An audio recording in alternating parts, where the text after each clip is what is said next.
हाय सर्वांना, आज मी बनवणार आहे मेदू वडे।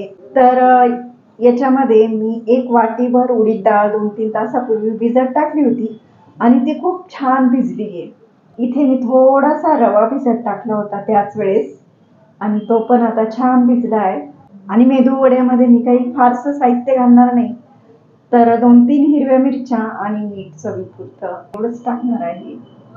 तर आता हे सगळं मिक्सरला बारीक करून घे। इथे मी आता उडीद डाळ, रवा, हिरवी मिरची आणि मीठ मिक्सरला बारीक करून असं मिक्स करून घेतलंय। आणि इकडे गॅसवर मी कढईमध्ये तेल पण तापत ठेवलंय।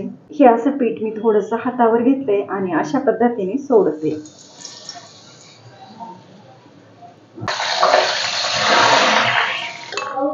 आता हे जे वडे आहेत हे मी उलटवून देते। हे पहा, माझे वडे मस्तपैकी शिजत आहे।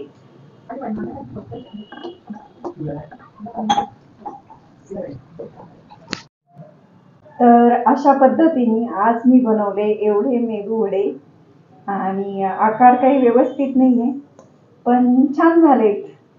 असे थोडेसे साईजने छोटे मोठे, पण खायला एकदम टेस्टी आहे। खरं याच्यामध्ये कोथिंबीर टाकायला पाहिजे होती, पण माझ्याकडे शिल्लक नसल्यामुळे मी टाकली नाही।